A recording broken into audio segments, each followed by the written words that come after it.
मित्रों, एक बार एक किसान का बैल मर गया, इसलिए उसने एक साहूकार से ब्याज पर पैसे लेकर एक बड़ा ही पुष्ट और नौजवान बैल को खरीद कर लाया। पर दुर्भाग्य से वह बैल भी अड़ियल निकला। वो थोड़ी दूर चलता था और चलकर बैठ जाता था। किसान उसे पीटता भी था, फिर भी वो उठाए नहीं उठता था। एक दिन उसे खेत की बुआई करनी थी, परंतु इसी बीच में बैल चलते चलते बैठ गया। उसने बैल को उठाने का बहुत प्रयास किया, परंतु बैल नहीं उठा। आखिर किसान के परिवार के जीवन मरण का प्रश्न था। बैल यदि चलेगा नहीं तो खेत की बुआई कैसे होगी, और खेत की बुआई नहीं हो पाई तो किसान का परिवार कैसे पलेगा। मित्रों, मुझे ये देखकर बड़ा तरस आता है कि जिस समय शहरी लोग अपने कक्षों में 48 डिग्री तापमान में कूलर और एसी में बैठकर वार्तालाप करते हैं, उस समय गांव का किसान उस चिलचिलाती धूप में खेतों की जुताई कर बीज बोने की तैयारी कर रहा होता है। उसके सारे परिवार का भार किसान और बैल के कंधे पर होता है। यदि ऐसे में बैल काम ना करे तो बेचारे किसान का परिवार कैसे चलेगा। अब तो खैर इलेक्ट्रॉनिक साधन हो चुके हैं, परंतु अब से कुछ समय पूर्व किसान बैलों पर ही निर्भर था। मित्रों, जब किसान का बैल खेत में बैठ गया और वो बैल को उठाते उठाते थक गया, पर बैल नहीं उठा, तो किसान खींच के मारे उसे पीटने लगा। संयोग बस उसी रास्ते से एक हाथी पर बैठकर एक संत जी गुजर रहे थे। उन्होंने देखा कि खेत में एक किसान बैल को बुरी तरह पीट रहा है और बैल है कि उठने का नाम ही नहीं ले रहा। तो सिद्ध महात्मा ने हाथी से उतरकर चिल्लाते हुए किसान से कहा, अरे भैया, इस बैल को मत मारो, रुको, मैं आता हूं। मित्रों, किसान ने घबराकर हल खोल दिया। उधर सिद्ध महात्मा हाथी से उतरकर आए और हाथ जोड़कर बैल को सादर प्रणाम किया। फिर उसके कान में कुछ धीरे से कहा। बस फिर क्या था, बैल तो बिजली की गति से उठ खड़ा हुआ और वो चलने को आतुर हो रहा था। यह देखकर किसान की खुशी का ठिकाना ना रहा। किसान ने सिद्ध महात्मा के चरणों में गिरते हुए कहा, महाराज, आपने बैल के कान में कौन सा मंत्र फूंक दिया जो बैल एकदम से उठकर खड़ा हो गया? यह मंत्र मुझे भी बता दो। गांव में और भी ऐसे निठल्ले बैल हैं, मैं उनके कान में मंत्र फूंक कर उन्हें भी ठीक कर दूंगा।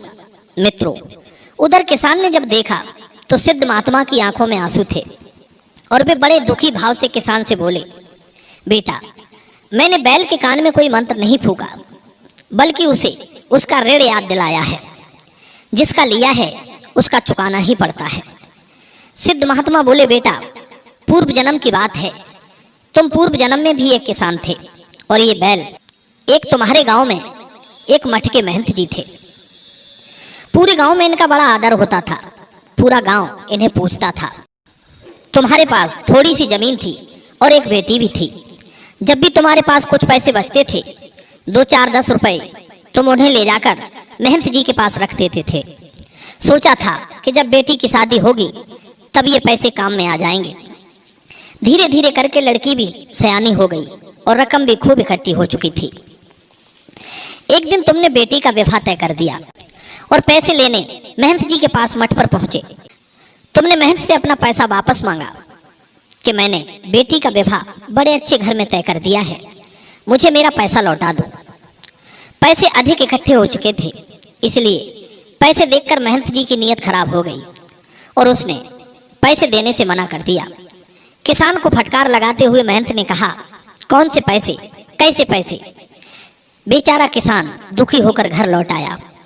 उधर महंत जी की बात से सारा गांव सहमत था कि इतने पैसे इस गरीब किसान के पास आए ही कहां से। गांव वाले सोचने लगे, महंत जी तो बड़े ईमानदार हैं, वे इस किसान की बेईमानी कर ही नहीं सकते। मित्रों, इस तरह महंत और गांव वालों के सामने किसान की एक नहीं चली। बेचारे किसान ने जैसे तैसे कर्जा लेकर बेटी का विवाह तो कर दिया, पर बेईमानी के पाप ने महंत जी को बैल बना दिया और किसान आकर फिर किसान बन गया। कहते हैं समय कब रुकता है, वो अपनी रफ्तार से चलता जाता है। उसी समय के चक्कर में हम सब फंसते जाते हैं। महंत जी ने पूर्व जन्म में गद्दी पर बैठकर खूब माल खाए थे। मेहनत तो कुछ की नहीं थी, उल्टा पाप और चढ़ा लिया था। उसी के कारण महंत जी उसी किसान के घर बैल के रूप में आए। पिछले जन्म में बिना मेहनत किए खाया था, इसलिए बैल बनकर भी मेहनत नहीं करना चाहते थे। इसलिए ये बार बार बैठ जाते हैं, तुम्हारी गालियां और मार खाते हैं। यही प्रकृति का कभी न बदलने वाला नियम है, जिसका लिया है उसका तो देना ही पड़ेगा, चाहे राजी खुशी से दो या मार खाकर। यही सत्य है। सिद्ध महात्मा बोले, पुत्र, मैंने इस बैल को इसका पुराना जन्म याद दिलाते हुए इसके कान में यही कहा था कि चुकाना तो है ही, फिर अपमान सहकर और मार खाकर ही क्यों, राजी खुशी से चुका दो। और उड़ड़ होने पर भगवान का भजन करना। सिद्ध महात्मा की बात बैल के भली भांति समझ में आ चुकी थी, इसलिए बैल उठकर खड़ा हो गया था। मित्रों, इस कहानी का तात्पर्य यह है कि मनुष्य की अति महत्वाकांक्षा उसका अधोपतन कराती है। सुख की इच्छा रखने वाले पुरुष को चाहिए कि वो जैसे अपने आप को सुखी देखना चाहता है, उसी प्रकार दूसरे को भी देखे, क्योंकि अपने और दूसरे में बराबर ही सुख और दुख होते हैं। दूसरे किसी जीव को जो सुख या दुख दिया जाता है, वो सब आगे चलकर स्वयं को प्राप्त होता है।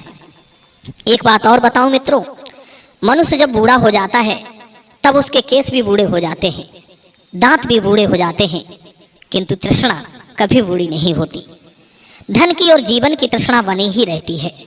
यह तृष्णा तरुण पिशाची की तरह मनुष्य को चूस चूस कर पथभ्रष्ट करती रहती है। जो जैसा कर्म करता है उसके अनुसार ही परिणाम भी पाता है। किए गए शुभ अशुभ कर्म का फल अवश्य ही भोगना पड़ता है। मित्रों, वीडियो पसंद आया हो तो वीडियो को लाइक करना, शेयर करना और चैनल को सब्सक्राइब कर लेना।